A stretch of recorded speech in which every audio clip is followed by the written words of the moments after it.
Bismillahirrahmanirrahim.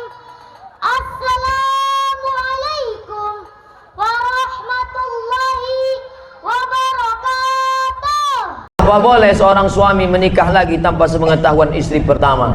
Poligami diam-diam. Apa hukumnya dalam Islam dan bagaimana pandangan Islam? Dua saya jelaskan. Pertama pandangan negara, yang kedua pandangan agama. Menurut pandangan agama Islam, sah nikah kalau cukup rukun dan syarat. Ada mahar, ada ijab, ada qabul, ada wali, ada dua orang saksi. Aku nikahkan engkau dengan anakku dengan mahar seperangkat alat salat dan sebentuk cincin emas tunai, sah. Tak ada syarat izin istri pertama menurut hukum fikih. Tapi menurut hukum Republik Indonesia tidak sah nikah kecuali izin istri pertama. Maka siapa yang mau poligami, mintalah istri membuat surat pernyataan ditandatangani matre 6.000. Saya yang bertanda tangan di bawah ini, dengan ini tidak ada keterpaksaan bahwa saya ridho dan setuju bahwa suami saya menikah sekali lagi.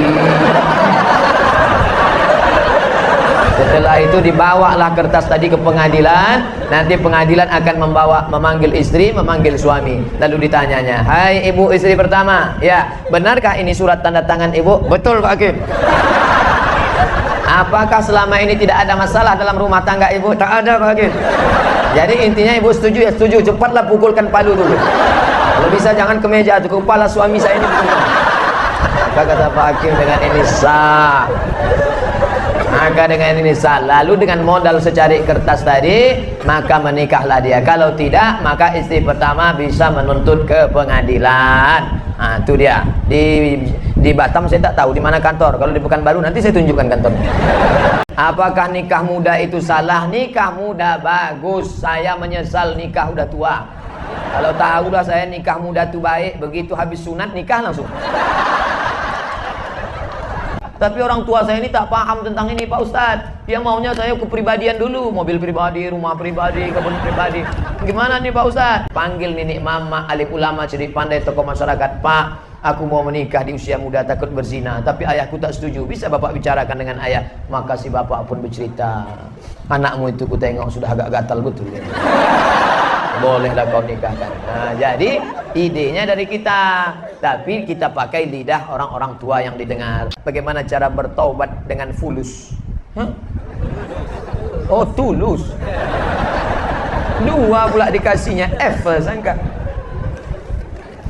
Rukun taubat. Pertama, an-nadamu fil qalbi, menyesal dalam hati. Menyesal. Yang kedua, al-iqraru bil lisani, dengan lidah. Astaghfirullahalazim.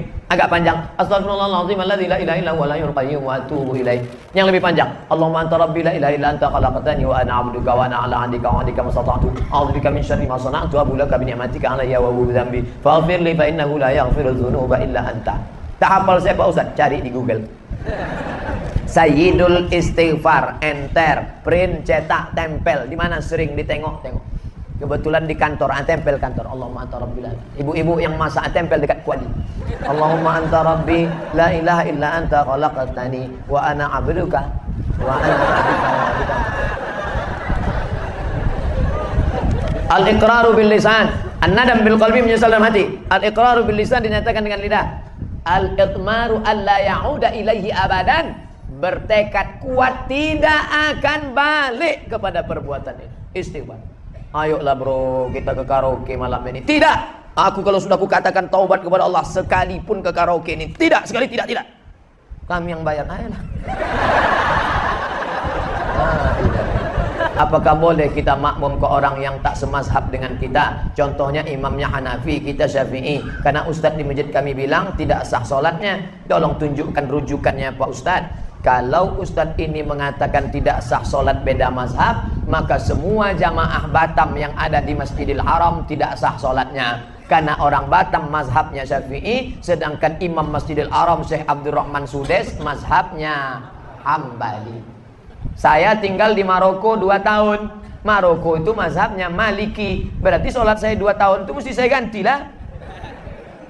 Maka buka buku 37 masalah populer dalam masalah mazhab, solat beda mazhab, maka solatnya sah. Imam Syafi'i bermakmum kepada mazhab Hanafi ketika beliau berada di Irak. kampung Imam Hanafi namanya Kufah. Imam Hanafi meninggal tahun 150 di Kufah. Imam Syafi'i selama di Kufah bermakmum kepada mazhab Hanafi. Saya tak fanatik terhadap mazhab. Idza qanatal imamu faqanata. Kalau saya sholat subuh di masjid, mazhab saya Hambali, imamnya mazhab Syafi'i, imamnya berkunut. Bagaimana sikap saya, Syekh? Kata Syekh Ibnu Utsaimin di Saudi Arabia, kalau imammu berkunut, angkat tangan kau ucapkan amin. Kalau imammu berkunut maka kau ikut berkunut. Kalau imammu tak berkunut, jangan kau buat kunut sendirian di belakang. Selama ini saya makan haram biarpun sikit. Setelah mendengar ceramah Ustadz, saya mau berubah, nggak akan makan haram lagi. Mantap, mantap. Kalau andai dia kirim ke WA, saya kasih 3 jempol. Apakah masih ada efeknya nanti kepada anak-anak saya, Pak Ustadz? Illa man taba. Siapa yang taubat? Wa amana, beriman. Wa amila amalan salihah, beramal soleh. Taubat, beriman, beramal soleh. Ulaika yubaddilullahu sayyiatihim hasanat. Diganti Allah yang buruk-buruk dulu menjadi yang baik-baik. Mudah-mudahan kita termasuk yang itu insyaallah. Saudaraku, yang kau sudah azam taubat, diganti Allah yang buruk-buruk dulu menjadi yang baik. Bagaimana cara kami yang muda untuk saling mengingatkan untuk taubat dengan tantangan zaman masa kini? Antum tak perlu ceramahi saudara antum. Antum cukup ajak dia pengajian. Usulkan ke ketua masjid, Pak ketua masjid, ini kan di lingkungan kita ini banyak anak-anak muda. Sementara jadi lidahnya lidah ketua masjid yang dipakai. Dekati Pak RW, dekati Pak RT. Pak RW, Pak RT, gimana kalau subuh Ahad nanti kita buat pengajian? Anak muda kita undang ustadznya. Boleh, boleh kata Pak RW, kata Pak RT. Aku pun anakku ni pusing, aku nengok dia tak pernah sholat subuh. Nah, acaranya apa kita buat? Pelatihan mandi jenazah, Pak. Oh, jangan. Latihan mandi jenazah mahal itu modalnya kata Pak RW. Kita nanti beli bonekanya lagi, berapa harga boneka untuk mandi? Tenang aja Pak RW, tak usah pakai boneka. Anak Pak RW itu kita mandikan. Gimana cara menghadapi suami yang susah bangun untuk sholat subuh Pak Ustadz? Idealnya bapak tuh yang membangunkan ibu. Diambilnya air, memercikkan air ke wajah ibu untuk ngajak tahajud. Bangun! Itu kalau nikahnya udah 20 tahun. Mestinya begitu. Tapi nasib ibu apa boleh buat, jangan ibu mengutuk nasib. Bang, abang sholat lah bang, aku tak mau sekamar sama babi hutan bang. Bayang lah bang, sekarang umur ini cepat matinya bang. Karena ada lagunya tuh bang, orang kaya mati, orang miskin mati, mati, abang pun akan mati.